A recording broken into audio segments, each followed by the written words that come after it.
हाँ, आज अपन मीन चिन्ह ले रहे हैं। वाम चरण में तीसरो चिन्ह मीन को है, ताको भाव कहत हैं। यह मीन को चिन्ह प्रिया प्रीतम के उभय स्वरूप में भी है, यानी ठाकुर जी के चरणारिंद में भी मीन चिन्ह है और स्वामिनी जी के चरणारिंद में भी मीन चिन्ह है, और श्री महाप्रभु जी के चरणारिंद की तो अपन बात कर ही रहे हैं, है ना। तो उभय चरणारिंद में ये मीन चिन्ह है। हाँ, पहले मीन को अर्थ तो बता दूं। मीन को अर्थ हो है प्रेम रस में मगन। फिर से एक बार हो जाए ना, कोई गोल्डन वर्ड हो ना तो वह वंस मोर होवे। मीन प्रेम रस में मगन। अब आपको प्रकार समझेंगे, है ना। तो यहाँ पे ऐसे बतावे हैं कि प्रिया प्रीतम के उभय में भी ये मीन चिन्ह है, सो उभय भावात्मक है, यानी परस्पर के भाव रूप। यदि मेरे को आपसे प्रेम है तो आपको भी मुझसे प्रेम होना चाहिए, तो ठीक है, नहीं तो वन वे ट्रैफिक जाम, है ना। तो ऐसे में थोड़ी आनंद आवे कि अपन प्रेम करे जाए, सामने वाले को दृष्टि करवे को भी समय ना हो तो आपको प्रेम नहीं कहे हो, क्योंकि अपन को तो प्रेम रस में मगन है और मीन चिन्ह को ले रहे हैं। और मीन कुछ मेरे लिए विशेष है, ऐसा विशेष भाव तो यहाँ पे होना ही है और विशेष भाव भी हमें प्रकट होने ही है।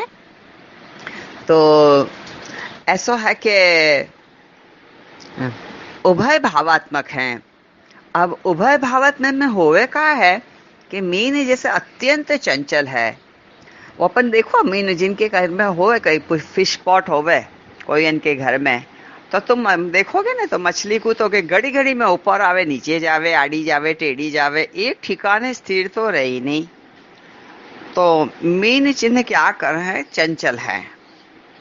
मीन चिन्ह ये चंचल है। तो ये उभय जो भावात्मक बतायो है श्री ठाकुर जी, स्वामी जी, ये दोनों भी चंचल हैं, ये दोनों भी चंचल हैं। वैसे मीन को नेत्र की उपमा देनी है, मीन को नेत्र की उपमा देनी है, तो नेत्र चंचल हैं। अब ये हमें जिसे पुस्तक जी में बता रहे हैं, इतो खुलासा नहीं कर रहे हैं, खाली मैं तो एक पैराग्राफ पढ़ रही हूँ, वाक्य बाद खुलासा मैंने करना है अपने भाव रूप से, ठीक है। तो ये है कि उभय भावात्मक है, ये मीन अत्यंत चंचल हैं, जल में रहत हैं। जैसे श्री गोवर्धन धर सकल ब्रज के में नेत्र कटाक्ष के बलसु सब ब्रज बधून को मोह लिए हैं। तो सोचो कि श्री गोवर्धन नाथ जी की दृष्टि कितनी चंचल है भैया, कितनी चंचल है कि सब ब्रज बधून को मोह लिए। अब अपने पास होवे तो दो, एक दृष्टि तो ये क्या, नेत्र भले दो है मगर दिखे तो एक। मगर ये कितने ब्रज बधून के नेत्र में दिख रहे हैं। आपको सिर्फ इन बातन की कल्पना ही करनी है, गैस करना है। कृपा तो श्री ठाकुर जी करेंगे, जब उनको समय आ जाएगा ना अपना, तो वो अपने आप ही कृपा कर देंगे। वैसे वो कौन सा कांच महल में जाए ना, तो छोटे छोटे कांच हो तो सब में अपन दिखे, है ना। तो सबको अपन थोड़े देख सकें, एक में देखें तो दूसरे में सुआ की जाई पड़े। ऐसे ही जब श्री गोवर्धन धर सकल ब्रज बधून को देखें, दृष्टि करें, तो सब में अपने आप को देखें। यासु तो ये चंचल भय, यासु तो ये चंचल भय हैं। अब ये ऐसे चंचल भय, ऐसे चंचल भय कि एक मिनट में अपने आप को कहीं अंदर से संभाल लो, वरना छलक ना जाऊं, क्योंकि ये मीन चिन्ह है भैया, इसको संभालना है।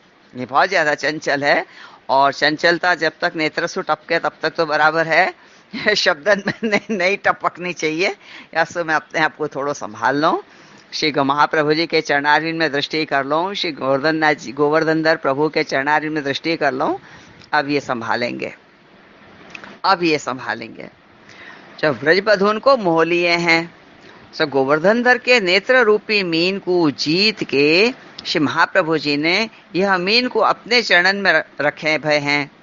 यासु याको जो आश्रय, याके आश्रय सु श्री जी को बड़ो आनंद है, यानी कि श्री गोवर्धनधर के नेत्रन को श्री महाप्रभु जी ने मीन करके अपने चरणारविंद में रख लिए। अब चिन्ह बन के रहे तो यासु श्री गोवर्धन धर को बड़ो आनंद है। क्यों? अरे बड़ो गजब को या को वो है ना, क्या कहें, कॉम्बिनेशन ऐसो गजब को है कि आपने कभी कल्पना भी नहीं करी होगी। हाँ, जो कल्पना है वो तो है ही, मगर करनी कल्पना एक अलग है और होनी कल्पना एक अलग है। ऐको शब्दन को अपन समझें कि श्री गोवर्धन धर के नेत्र रूपी मीन को जीत के श्री महाप्रभु जी यह मीन को अपने चरणन में राखत भये, ताको आश्रय ते श्री जी को आनंद है। तो यह मीन चिन्ह को आश्रय से स्वरूपानंद को अनुभव होए है। सूरत कृष्ण प्रेमामृत रस भरिता रूप पनेते श्री ठाकुर जी के संपूर्ण प्रेम यानी सुधा रस को चरण कमल के धारण करवे सुवे प्रेम सरोवर में श्री ठाकुर जी के नेत्र रूपी मीन को राखत भय। ये करके ये जतायो कि जो श्री स्वामी जिनके श्रीमुख अधर सुधासु श्री ठाकुर जी को नेत्र द्वारा जो रसानंद है, सो श्री महाप्रभु जी के चरण में मीन होय के रहत है। याके आश्रय सु स्वरूपानंद को दान होय, याके आश्रय सु स्वरूपानंद को दान होय। अथवा सकल व्रज में नेत्र कटाक्ष करके सबन को श्री ठाकुर जी मोह लिए हैं, सो करके सगरो व्रज सुंदरी को हृदय खींच के ठाकुर जी ने अपने नेत्रन में राखत भय। सो वह नेत्र रूपी मीन श्री वल्लभ के चरण कमल में है। या सो मन तू श्री वल्लभ चरण कमल को सेवन कर। ये भयो एक पैराग्राफ पूरो। अब याको देखना ये है कि महाप्रभु जी ने क्या कियो कि ठाकुर जी के चंचल नयन जो है ना, चंचल नयन विशाला, आपको नेत्र की उपमा, मीन की उपमा दीनी है कि मीन चंचल है।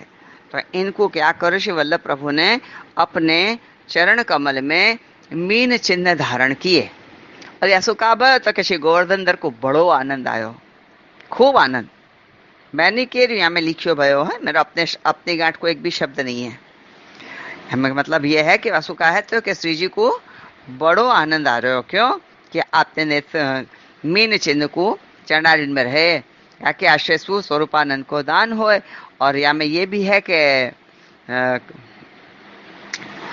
या कि आश्रय श्री जी को आनंद है, तो ये मीन चिन्ह को आश्रय।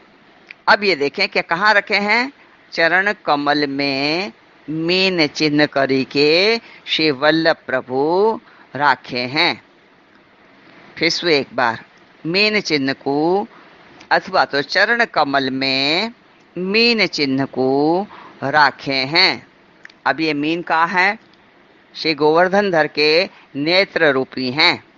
अब ये नेत्र रूपी कैसे चंचल हैं कि इन्हें सकल ब्रज के, एक दो नहीं, सकल ब्रज बधुन को मोह राखी हैं, मोह राखी हैं। अब सकल ब्रज सुंदर इनके नेत्रन में मात्र श्री गोवर्धन धर दिखत है, मात्र श्री गोवर्धन नाथ जी दिखे। मुझको जैसे सिन्हा जी बोलू न ऐसे उनमें दिखे। मेरे मुख में श्रीनाथ जी, उनके नेत्रन में श्रीनाथ जी। श्रीनाथ जी होने चाहिए कहीं भी हो, मन में रखो, हृदय में रखो, रोम रोम में रखो, श्वासन में रखो, नेत्रन में रखो, कानन के श्रवणन में रखो। मुझको तो श्रीनाथ जी से मतलब श्रीनाथ जी होने चाहिए।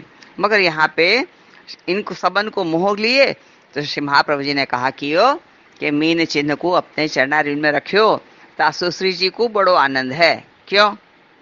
क्यों आनंद है? कैसे आनंद है?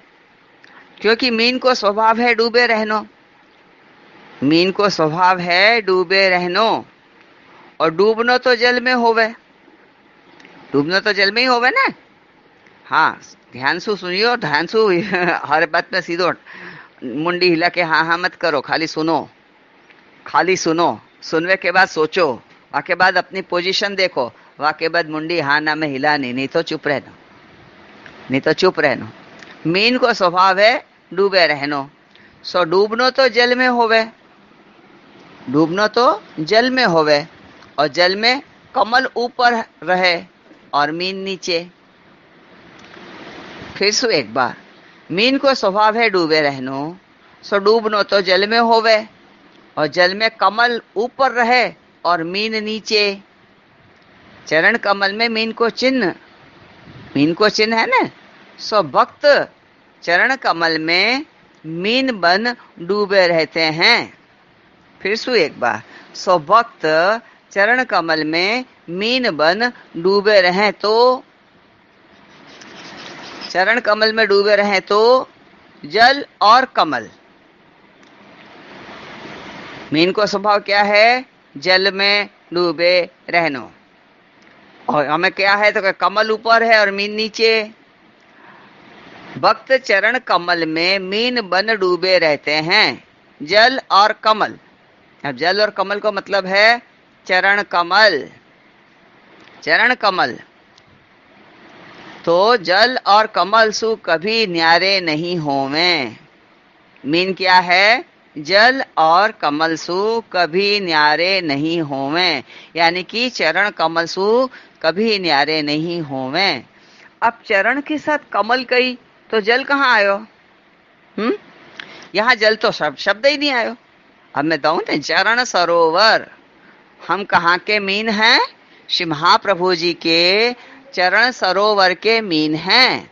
अब वह चरण सरोवर में कमल भी है और मीन भी है, जल भी है। हो गया ना? हो गया ना बराबर? हाँ, यो ऐसे ये क्या पे यहाँ पे बतावे हैं कि ये मीन चिन्ह को यह प्रकार सो आशय है। आपको आशय ऐसा है कि श्री ठाकुर जी के नेत्र रूपी मीन श्री प्रिया जी के सौंदर्य लावण सुधा पान में सदा मग्न रहते हैं। यह सुधा पान सु एक क्षण भी न्यारे नहीं होवे। जैसे मीन जल बिना एक क्षण अपना जीवन नहीं निभा सके, जल सु न्यारे होते ही तथैव तस्य लीलेति, मैं आगे नहीं बोलूंगी, होते ही तैसे श्री ठाकुर जी के नेत्र रूपी मीन श्री प्रिया जी के मुख लावण्य सुधा को पान बिना तड़पे हैं, तरसे हैं।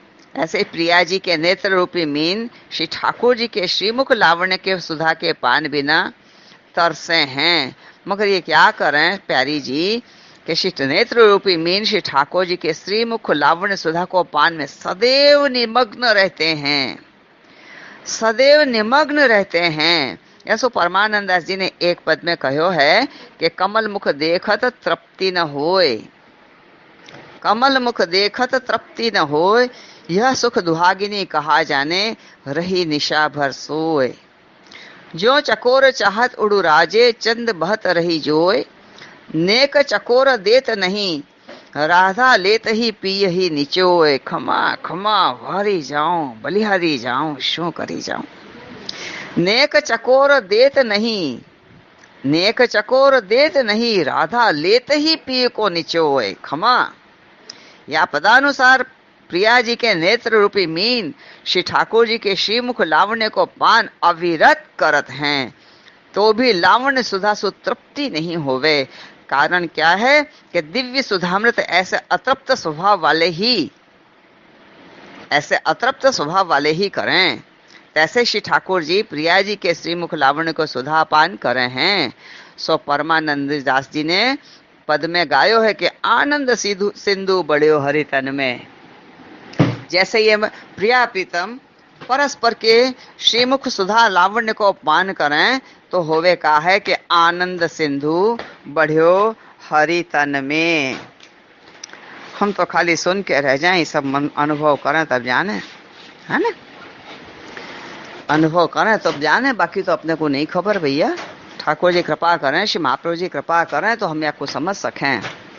और जब आनंद सिंधु बढ़ियो हरि तन में जब बात आती है तो राधा मुख पूर्ण शशि निर्खत, उमंग चलो ब्रज वृंदावन में।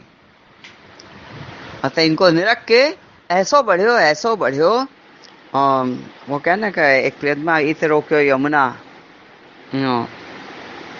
इत रोक्यो श्री यमुना, पुत गोपी कछु को फैल पर्यो त्रिभुवन में। कभी कीर्तन को अभ्यास नहीं है ना, सब कुछ तो नहीं आवे, लेकिन हाँ कभी कभी थोड़ी सी एक आध दो पंक्तियां याद आ जाएं। पर ये आनंद सिंधु बढ़ियो हरि तन में कैसो बढ़ियो, कैसे बढ़ियो कि श्री राधा मुख शशि पूर्ण सुख शशि निर्खत। वो चंद्रमा की बात नहीं कर रहे हैं जो आकाश में उगे, ये तो हृदय में उगे ना। आदिदेव के वृंदावन को चंद्र हैं, श्री गोसाई जी जैसे ना भक्ति चांदनी छाए रही, ऐसे ये अलौकिक स्वरूपन के चंद्रमा हैं। तभी तो कहने के उमंग चलो ब्रज वृंदावन में, तो जिनके हृदय भक्ति रंग सो रंगे भय हैं, जो हृदय अपने अपने अपने हृदय में अपने अपने ठाकुर जी को लोलुपता की भांति चाहते हैं कि और चाहिए और चाहिए और चाहिए, तृप्ति नहीं होवे, तो वाकू कहे ब्रज वृंदावन में। और फिर आगे भी दूसरे पद में कहे कि राधे जी के वदन की शोभा, जाही देख मनमत था क्यों, कृष्ण मन लोभा। आपके स्वरूप की, प्यारी जी के स्वरूप को क्या कहूं वर्णन, मेरे पास शब्द नहीं होते हैं, खत्म हो जाते हैं। शब्दकोश की डिक्शनरी में प्यारी जी के रूप लावण्य की वर्णन करने के लिए I have no word, nothing. शब्दन के डिक्शनरी में शब्द खत्म हो जाते हैं, वहां से शुरू होती है प्यारी जी के रूप लावण्य की शोभा को वर्णन।